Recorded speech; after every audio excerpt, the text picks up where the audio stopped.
اس کے ہاتھ تیزی سے چل رہے تھے۔ بال جنہیں اس نے کل ہلکے سنہرے رنگ میں رنگا تھا، سیدھے ہو کر مزید خوبصورت نظر آ رہے تھے۔ اس نے بالوں کو دو حصوں میں سمیٹ کر سامنے کی طرف کھلا چھوڑ دیا، ایک نظر اپنے تیکھے نقوش والے حسین چہرے پر ڈال کر وہ بیڈ پر رکھے فون کی طرف بڑھی۔ آخر محنت وصول بھی تو کرنی تھی۔ تیزی سے پاس ورڈ ڈال کر اس نے اپنا ٹک ٹاک ایپ اوپن کیا۔ پچھلے دنوں اس نے ایک لڑکے کے ساتھ ویڈیو بھی بنائی تھی، وہ کافی ہٹ ہوئی تھی۔ تب سے وہ خود کو عالیہ بھٹ سے کم سمجھنے پر راضی نہیں تھی۔ آج بھی اس کا ارادہ کچھ ایسا کرنے کا ہی تھا۔ ہزاروں کی تعداد میں آنے والے ویوز نے اس کی خود پسندی کے لیول کو مزید بڑھا دیا۔ وہ جانتی تھی پہلی ویڈیو کی طرح یہ ویڈیو بھی سوشل میڈیا پر گھومتی رہے گی۔ شہرت ہی تو وہ چاہتی تھی۔ یوٹیوب پر کمنٹس پڑھتے ہوئے اس کی نظر گھڑی پر پڑی۔ وہ فوراً سے اٹھ کھڑی ہوئی۔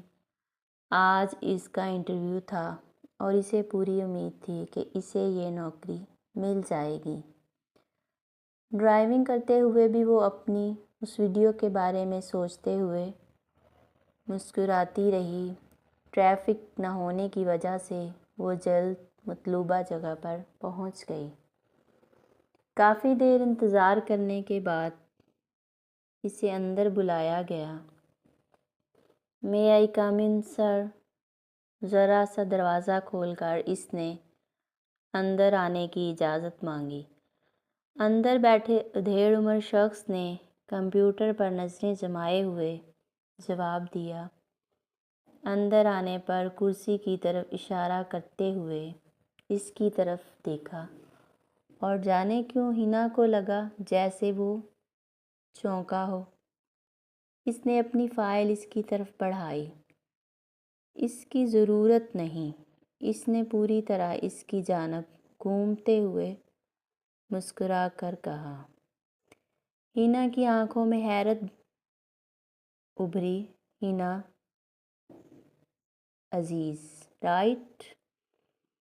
اس نے آنکھوں پر جمی اینک ٹھیک کرتے ہوئے سوال کیا۔ "جی، آپ کی ویڈیوز بہت اچھی ہیں."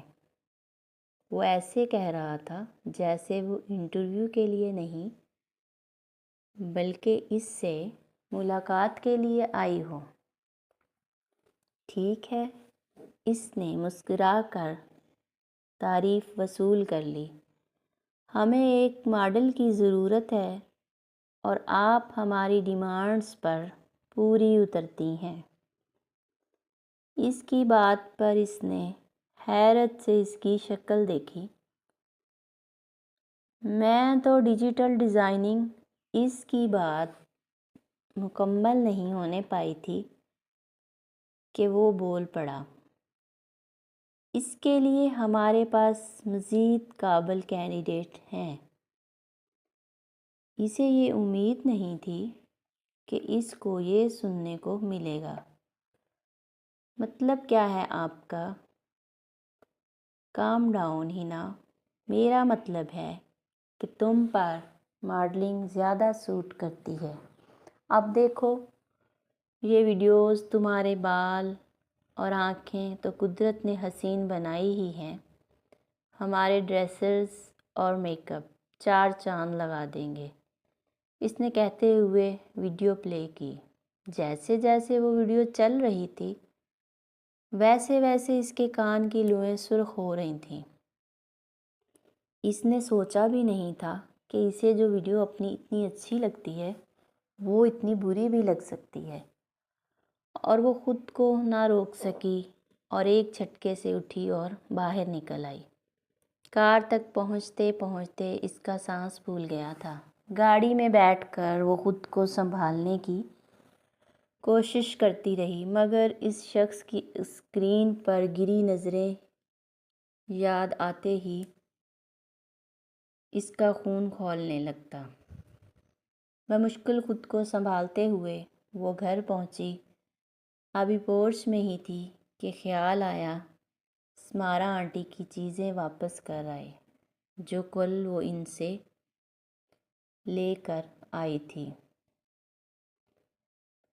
موڈ بھی کس قدر ٹھیک ہو چکا تھا، سو وہ پڑوس میں موجود ان کے چھوٹے سے گھر چلی گئی۔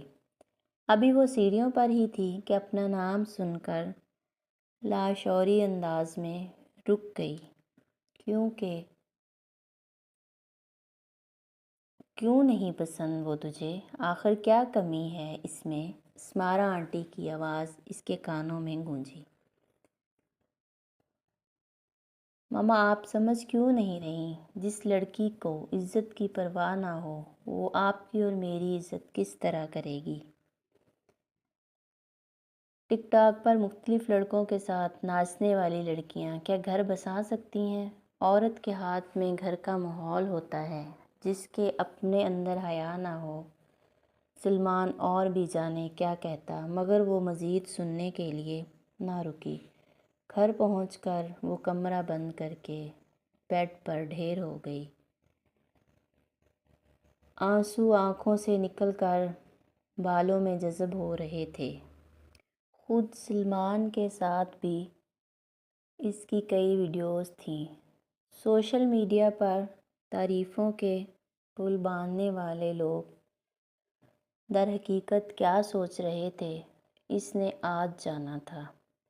وہ ایک عزت دار گھرانے سے تعلق رکھنے والی خاندانی لڑکی تھی، مگر نہیں، عورت کو اپنی عزت خود کروانا پڑتی ہے۔ معاشرے کو کیا الزام دینا؟ اسے یاد تھا ایک دفعہ اس کی کزن نے اس کی اصلاح کرنا چاہی، مگر اس وقت اس نے جلن سمجھ کر اپنی اس کزن کا بہت مذاق اڑایا اور اسے برا بھلا بھی کہا، اور کہا کہ آئندہ مجھے سمجھانے کی کوشش مت کرنا۔